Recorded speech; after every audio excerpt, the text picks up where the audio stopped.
আমার নাম নাজমিন সুলতানা তালুকদার। আমি ক্লাস 7-এ পড়ি, Udaipur girls high school west. আমার নাম তাহমিদ। আমার নাম মহাসিনা ইয়াসমিন।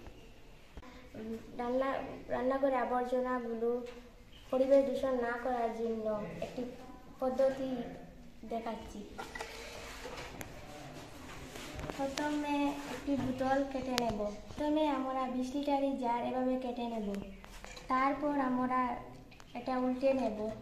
তারপর একটা চাকনিটাতে বসিয়ে দেব। তারপর রান্নাঘরে আবর্জনাগুলো তারপর দিয়ে ঢাকনাটা দিয়ে দেব।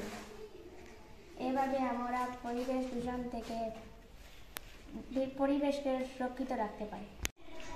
এটা ফুসিয়ার তলে রস করব। তারপর আমরা এই ছিদ্র দিয়ে রসটি বার করে পানির সঙ্গে মিলিয়ে গাছের গোড়ায় দেব। এটা গাছের একটা ভালো সার।